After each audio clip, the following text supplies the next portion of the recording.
So Gord, why don't you just tell me a little bit about your camp and the challenges that you face as far as energy is concerned? Well, we have 7 cottages that we have for our business, and we have a water pump, a 3/4 horse water pump that supplies our water to our guests. We have 4 deep freezers. We have 2 upright freezers, and gas dryers, electric, and of course the propane on 110. And we're trying to come up with a plan so we can run our system with alternative energy rather than having to rely on that generator all the time for power. Mm-hmm. Okay, I have had a little bit of a tour of your facility here, of your cabins and your lodge, and you've told me a little bit about your energy consumption. I would say that there are probably three angles that I'm going to look at this at. First and foremost is going to be where's your energy going and how much are you using. Second is where does the energy come from, and how much, in this case, how much runtime is your generator putting in and how efficiently is your generator running. And then third is, can we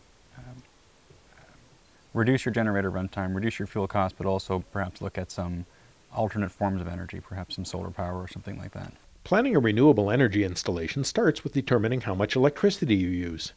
When sizing your generator, you only had to consider peak load, or what was the maximum amount of power you would need at one time. In a renewable energy or hybrid installation, 2 things need to be determined.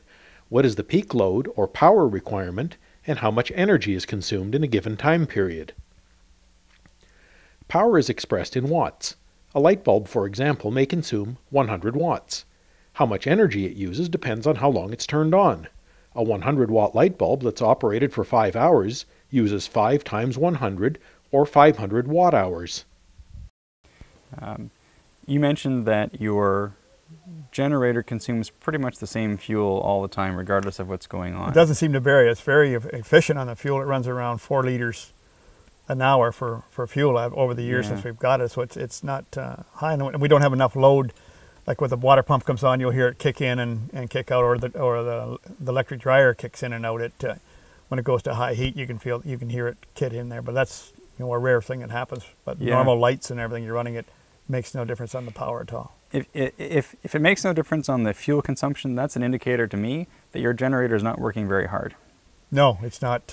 It's very efficient that way. Well, it might be efficient on fuel in terms of your conception of how much fuel it consumes. But if it's not running very hard, then it's not running very efficiently. Because you could probably get a lot more power out of it, on average, with only an incrementally small increase in fuel consumption. So they don't need any more power. Well, I realize that. But I think what the indicator to me is that your generator is probably oversized for your application. At times, yes, but when you've got your dryer now going on there, and everybody's running lights and the water pumps everything on, that's when you need that generator. So it's not overloaded, and I'm always one to have something bigger than what you actually need, because if you have to run a small generator at maximum all the time, then your life expectancy of that thing is cut almost in half. You're absolutely right. And this is where we get into peak power versus average power. Mm-hmm. So you need the size of your generator to meet your peak loads. Yes. But it sounds to me like it's considerably oversized to meet your average load. Right. And this is an ideal application for an inverter battery system. Just to step through how a inverter battery system would work. Right now you run the generator and the energy flows to all of your loads, and when the generator is off, there's no energy for the loads. An inverter battery system, the inverter is one device that has both an inverter and a charger in it. Mm-hmm. The batteries store energy in DC, and the generator is running at AC. So the inverter converts the DC from the batteries to AC for your loads, and the charger does the opposite. It converts the AC from your generator to DC to charge the batteries. So you run the generator to charge the batteries, and then you can turn the generator off, and energy flows from the batteries through the inverter to your loads whenever they're necessary. Now, would that work the same with your solar panel? It would go into the batteries, and the inverter would put it back out to your exactly. And if we wanted out the other way. If we wanted to add solar charging to the batteries, then that's a very simple thing to do. It just charges the batteries on its own. It has its own charge controller, independent from the inverter and the voltage generator. Regulator in there, so the control, so you don't overcharge your batteries. Exactly. Okay. Yeah. The inverter system is capable of starting your generators automatically, starting and stopping, and it can decide when the generators need to run. Very good. So it should, we don't have to do it this way, but what we'd like to see is decoupling the generator run from the load. Let the batteries and inverter handle the load completely. Yep. And then let them decide when the generator needs to run.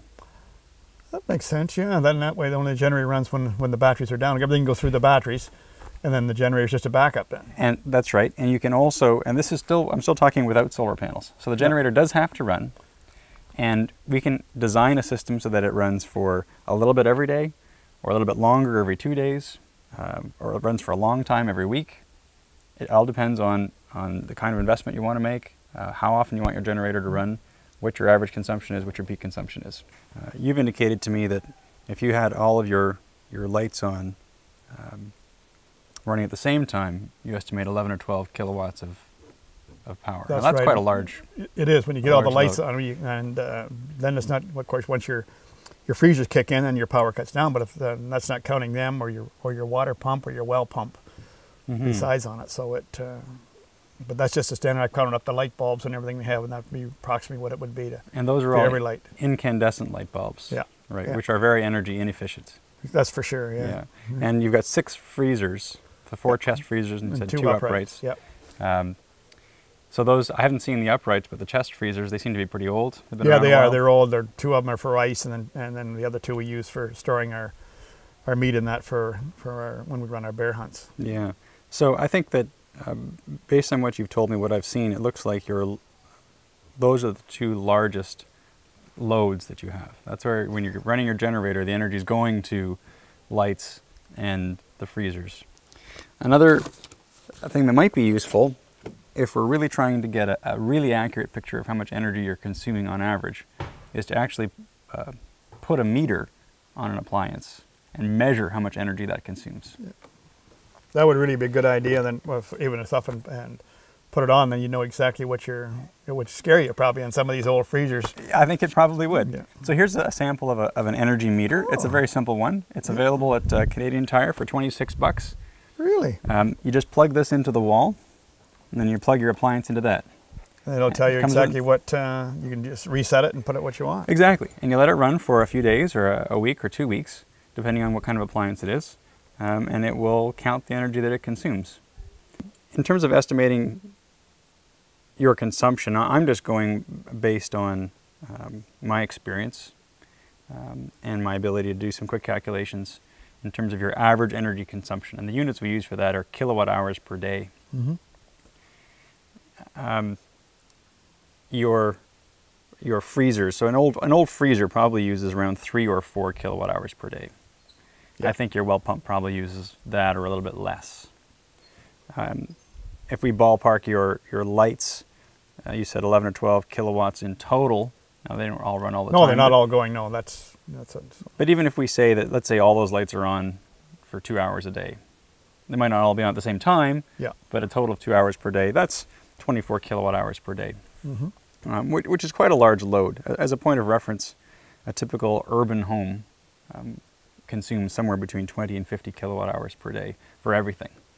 So you're consuming, by this estimate, around 20 to 24 kilowatt hours per day just for the lights alone. Yeah.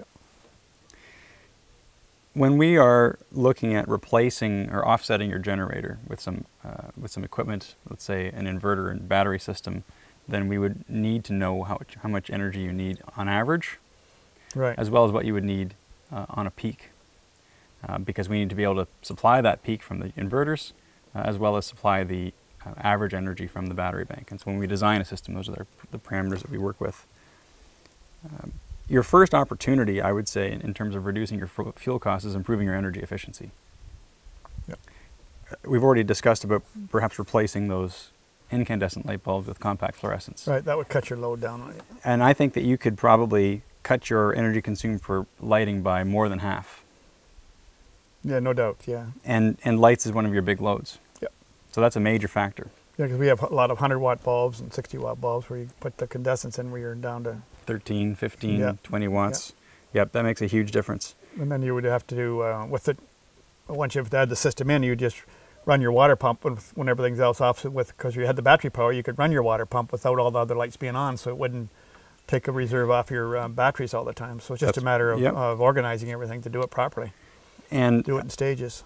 And also in terms of energy conservation, the freezers, I think, are an opportunity. that you've had them for a long time. They've proven reliable, obviously. Yeah. Modern refrigerators and freezers are far more energy efficient By far, than the old ones. Yeah. And I think whereas you're probably consuming between 3 and 4 kilowatt hours per day per freezer, a modern energy efficient fridge or freezer would consume about 1 kilowatt hour per day. Yeah. So that's potentially a 75% savings. Yep.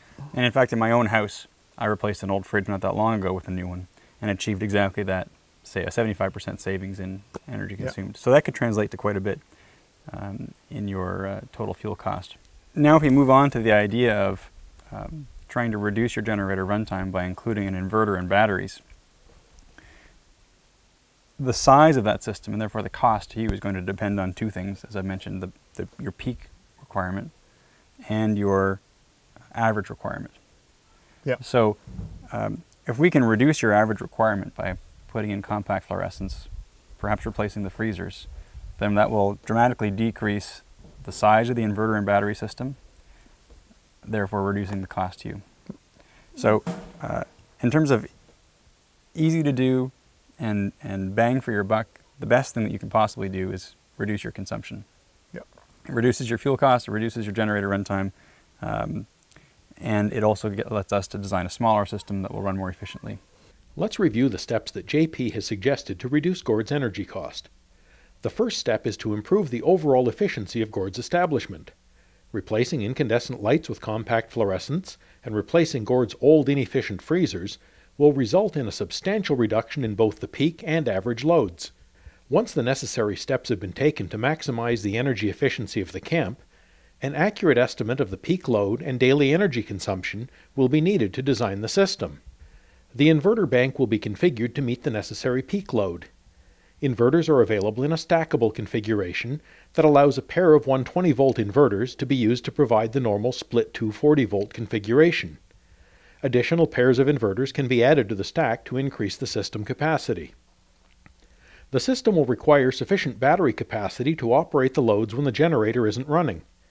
Generally, you would not design for less than a full 24 hours of battery capacity, and there are good reasons to use a battery bank that can allow you to operate for several days or even a week before recharging.